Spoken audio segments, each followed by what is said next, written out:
आमची सुंदर आपण इथं ठेवली आहे मूर्ती, आहे की नाही? आणि निश्चितच आपल्या धर्माला शास्त्राला अनुसरून आपण सगळं हे करतोय. म्हणजे शास्त्र आणि शस्त्र या दोन्हीची सांगड आपण घातली आणि ते महत्वाचंच आहे बरं का. ते महत्वाचंच आहे. तुम्हाला सांगू का, धर्माचं पालन करण्यासाठीही शास्त्रच लागतं आणि शस्त्रही लागतं. दोन्ही गोष्टी आवश्यक आहेत. शास्त्राची जेवढी आवश्यकता आहे तेवढी शस्त्राची आहे. म्हणून तर आपल्या प्रत्येक देवांनी आपल्या हातामध्ये शस्त्र घेऊन अवतार धारण केला. बरोबर आहे का? प्रभू रामचंद्रांनी हातामध्ये धनुष्यबाण घेतला, रावणाचा वध केला, असुरांचा संहार केला आणि धर्माचं रक्षण केलं. पुढं भगवान श्रीकृष्ण परमात्म्यांनी हातामध्ये सुदर्शन चक्र धारण केलं आणि धर्माचं रक्षण केलं. प्रत्येक देवाकडे बघा, हनुमंतरायांच्या हातात काय आहे? गदा आहे की नाही? चला, भोलेनाथाच्या हातात काय आहे? त्रिशूळ आहे. बरोबर आहे की नाही? त्रिशूळ आहे.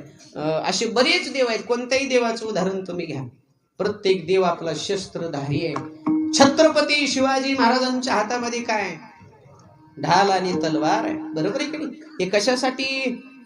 धर्माच्या रक्षणाकरता आहे बरं का. कुणावर अत्याचार करण्याकरता नाही, अन्याय करण्याकरता नाही, हिंसाचार करण्याकरता नाही. पण आपल्या धर्मावर कुणी आघात करत असेल, आपल्या धर्माची कुणी हानी करत असेल, आया बहिणींची किंवा गोब्राह्मणाची हत्या कुणी करत असेल, तर मात्र आपल्या धर्माच्या संरक्षणाकरता वेळेप्रसंगी शस्त्र सुद्धा हातात घ्यावे लागतात. म्हणून तुकोबारायांनी शास्त्र हातात घेतलं, ज्ञानोबारायांनी शास्त्र घेतलं, पण वेळेप्रसंगी शिवरायांसारखे महात्मे, धर्मवीर संभाजी महाराजांसारखे वीर पुरुष भूतलावर अवतीर्ण झाले आणि त्यांनी शस्त्र हातामध्ये घेऊन आपल्या धर्माचं रक्षण केलं. म्हणून आपण सुद्धा थोडं सगळ्यांनी शास्त्राचा आणि शस्त्राचा अभ्यास ठेवा जरा. बरं, आम्ही लई झालो बाबा, गाफील झालो आम्ही. इतके गाढ झोपेत आहोत आम्ही, कुंभकर्णापेक्षा भयानक.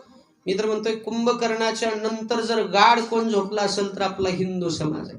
बरं, आपल्या धर्मातले लोक खूप गाढ झोपलेत. आपल्याला काही माहित नाही, भविष्य खूप अंधारात आहे आपलं, आपल्याला आज नाही कळणार. बाकीचे लोक सावध आहेत, प्रत्येक गोष्टीनं परिपूर्ण आहेत.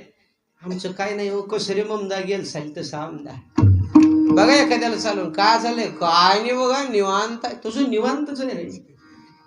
माणसं निवांत झालीत महाराज. फक्त खायचं प्यायचं, पैसा कमवायचा, मस्त झोपायचं, मौज मजा करायची. याच्या पलीकडे आम्हाला काय नाही.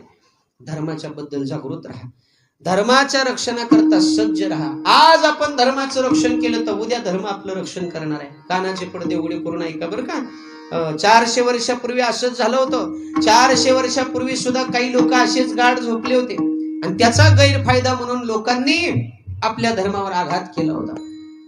कितीतरी अन्याय केले होते, कितीतरी अत्याचार झाले होते. थोडं वाचून बघा इतिहास. त्यावेळेला आपण सुरक्षित नव्हतो, आपला धर्म सुरक्षित नव्हता, आई सुरक्षित नव्हती, बहीण सुरक्षित नव्हती. होतं का सुरक्षित महाराज? आज एवढं आनंदानं आपण हे सगळं करतोय, याच्या पाठीमागं कोणाचा तरी आशीर्वाद आहे, कोणाचा तरी समर्पण आहे. त्यांनी आपलं रक्त सांडलं म्हणून आज आपण सुखानं आनंदानं गुण्या गोविंदानं जगतोय. म्हणून कमीत कमी त्यांची आठवण तरी ठेवा. त्यांनी स्वराज्य निर्माण केलं, त्यांनी धर्माचं रक्षण केलं. त्या धर्मासाठी आपण थोडा तरी वेळ द्यायला शिका. गाफील राहू नका. म्हणून हा धर्ममंडप, याला धर्ममंडप म्हणतात. आज उभा टाकला असेल तर अशा पराक्रमी पुरुषांमुळे उभा राहिले, हे विसरू नका गड्या मायबाप. म्हणून मला म्हणावं वाटतंय बघा पुन्हा पुन्हा, शिवाजी राजे जर जन्माला आले नसते, धर्मवीर संभाजी महाराज जर जन्माला आले नसते तर जरा